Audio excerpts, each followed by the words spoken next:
Finally, I'll conclude this part of the lecture with Christian attitudes toward the Bible, how you look at it.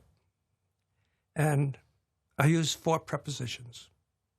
There are those who stand above it, those who stand before it, those who stand alongside of it, those who stand on it, and those who, upon it, and those who stand under it.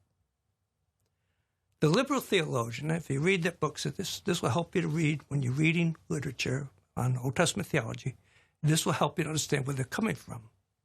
The liberal theologian stands above the Bible with the canons of historical criticism, namely skepticism, analogy, and coherence. Liberal theologians love the ethics of the Bible. They don't like the miracles of the Bible that make the ethics authoritative. But they like the love of other men. But they stand above it, making judgments about what really happened and what's true and what's passé. The Neo-orthodox theologian stands before the Bible. That is, use Barth terms, the Bible read, the Bible preached, the Bible the Word of God.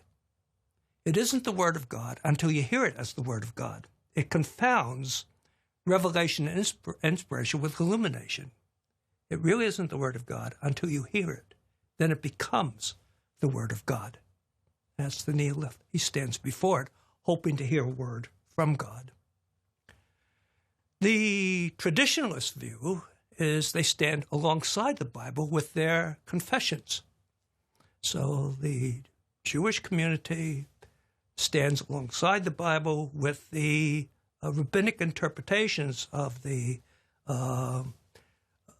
Talmud. Roman Catholics stand alongside the Bible with the Church Fathers. Many Reformed theologians stand alongside the Bible with the Westminster Confession. But the Bible is pretty much interpreted by the confession. They stand alongside the Bible. Fundamentalists stand upon the Bible. They're sure the Bible proves what they already believe, that it's inerrant, according to that it's scientific the way they think it should be scientific. It writes history the way they think you should write history. And I don't consider myself, I don't stand on the Bible. I stand under the Bible, trying to understand how the Bible expresses itself.